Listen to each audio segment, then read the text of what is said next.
Okay, okay. Thank you. If we could all just quiet down. Quiet, please.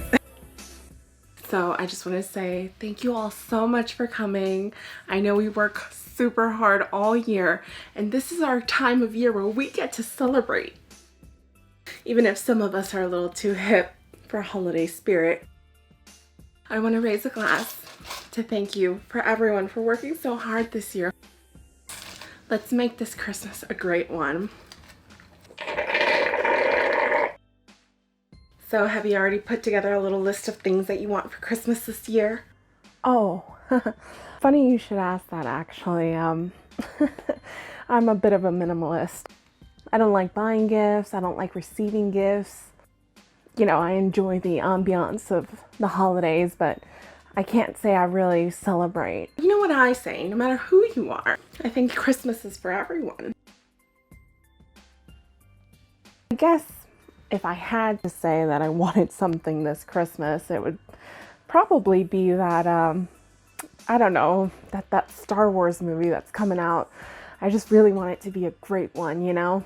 Oh, you're talking about those little sci-fi movies, right? My son likes those. He's 5. You know, I've invested so much time, effort, love, and care. Fan fiction upon fan fiction. Video edit and fan art. Yeah.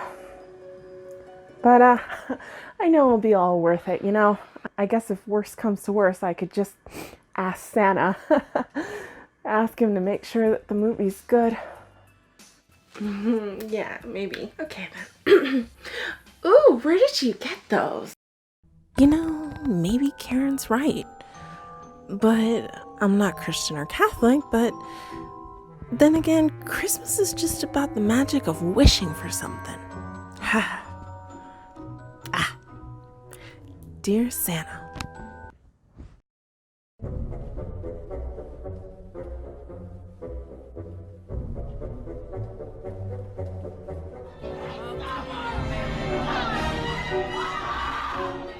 I felt like I wanted to throw up. Rey finds out that she's the granddaughter of Palpatine.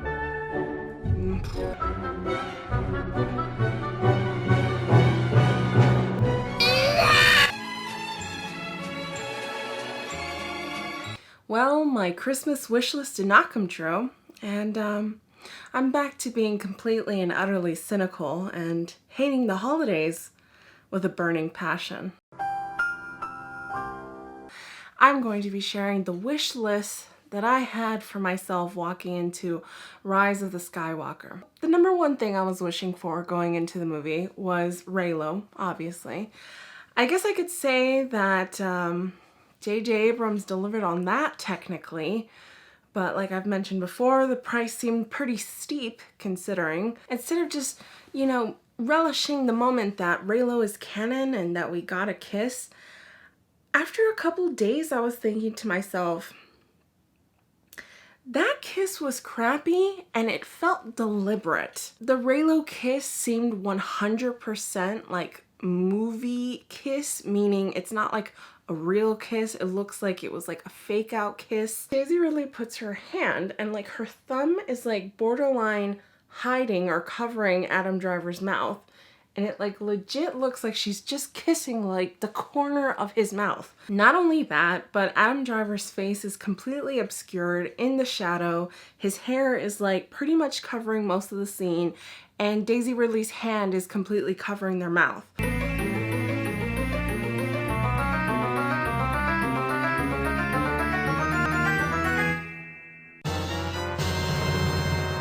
I mean, I guess I can say, yeah, I did get one of my wish list items, but...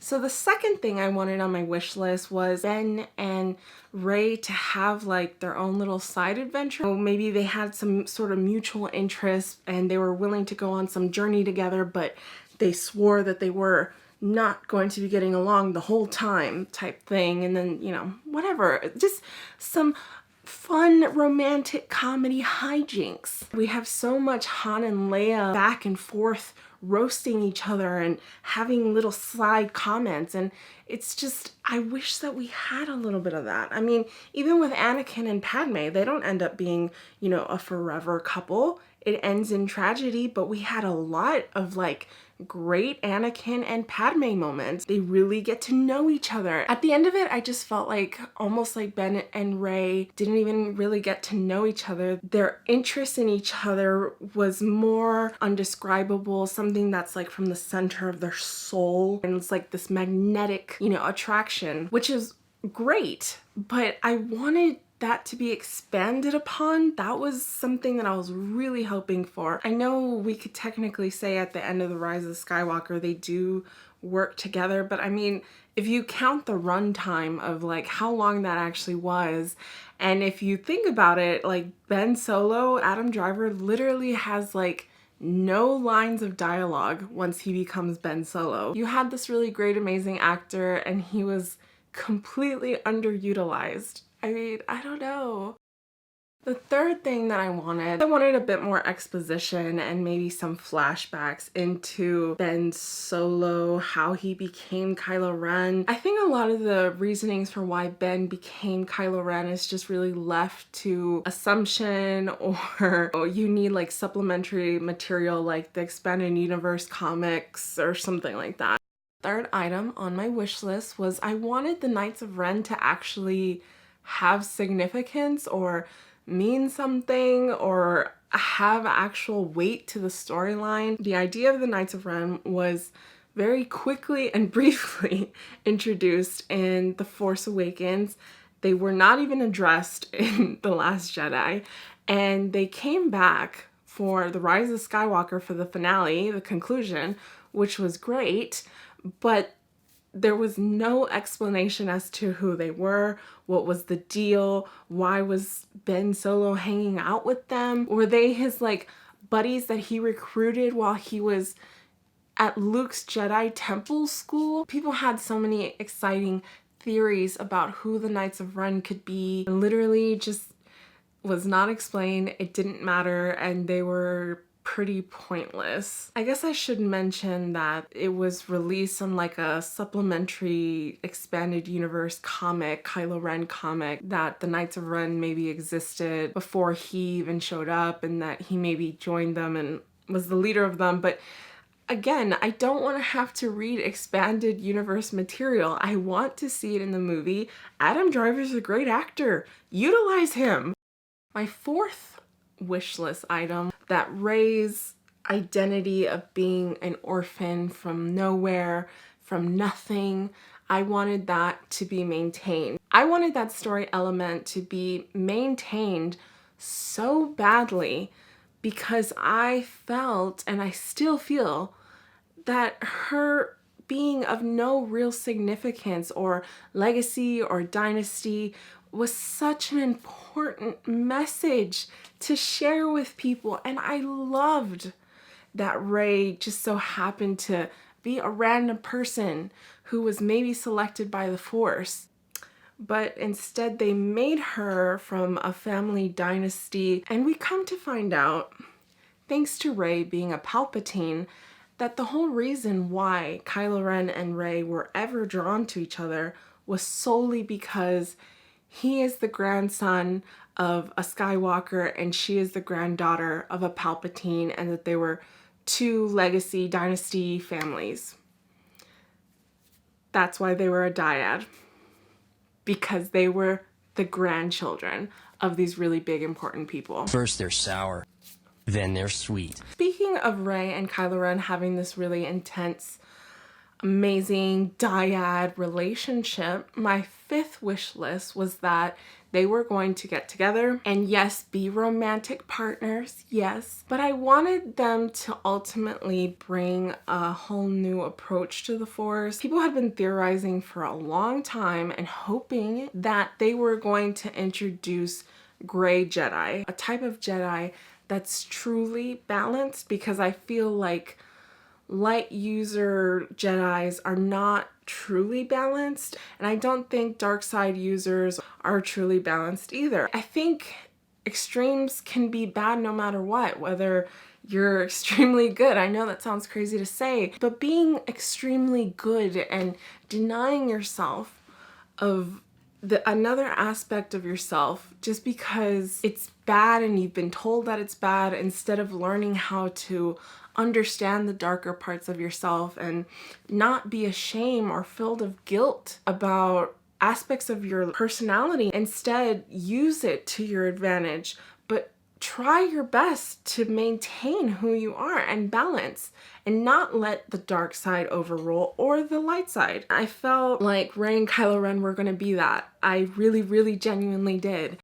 Number 6 thing that I wanted on my wish list was I didn't want Rey or Kylo Ren to die. I had a feeling that J.J. Abrams was going to want to be subversive for this final film and probably not give the happy ending, and which is fine. I mean, to be clear, I think if you could do it in a way that makes sense, if you could really show a story why and how that's important, then I'm all for it, honestly. To me, these stories have always been about hope, number 1, and number 2, about the importance of love, family, friendship, community, the importance of being willing to ask for help when you need it. I mean, one of the things that was holding Kylo Ren back for all these years was that he was afraid to go back to his mom and dad because he was ashamed of all of the stuff he had already done. If he had just been willing to put aside his pride or put aside his shame and guilt and ask for help when he needed it, I mean, it's a powerful message. It's an important message. And Rey had similar problems. The fact that she kept so many secrets. She wasn't completely honest about who she was. She wouldn't tell a lot of her friends at the Resistance about some of the things that she was feeling, some of the dark visions that she was having. Now that I think about it, did anyone know that she was having forced connections with Kylo Ren? I don't think that she told Leia. I'm pretty sure she didn't tell Finn, much less Poe, and absolutely no way Rose Tico.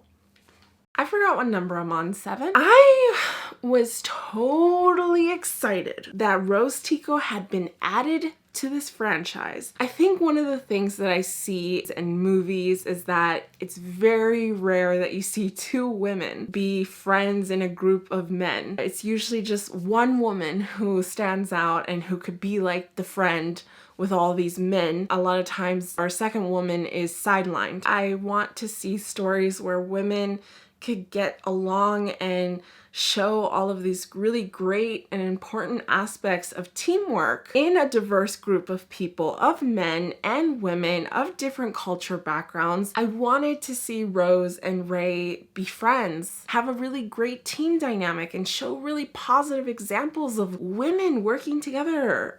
I guess I'm on 8. I wanted REYLO babies. Yes, I wanted 2 hot people to get together. I don't think that's a crime, but to be fair, I feel like I have actual legitimate reasons for why I wanted Kylo Ren and Rey to get together and have kids. I think everybody's worthy of love, and yes, I am well aware that people had a lot of gripe about Kylo Ren's past and felt like he just couldn't be redeemed no matter what, and death was his really only option. I think if somebody's genuine about wanting to change, I think it's important to show that with willingness, determination, hard work, and love from the right people, I do think it's possible. I think it's going to be a difficult journey, and I think it's important to show the consequences from the decisions that we make. I think a story of really good and great redemption would be about a person who spends the rest of their lives tirelessly trying to be better and trying to make up for all the wrongs. I think that's pretty much it on my wish list that I had for this Christmas. But look, despite feeling the way that I do, despite being as opinionated as I am and passionate and maybe obsessive over this franchise. I think the important thing to know is that the whole reason why I feel the way that I do about this story and this franchise is because it has ignited this love for storytelling, for cinema, for writing, for acting, and love and friendship and family. So yes, despite not being incredibly happy with the way that this story ended, I think what I take away as a fan far more greater. So that's why despite everything, I still love Star Wars. I can honestly say I have no regrets. Thank you for watching. Bye.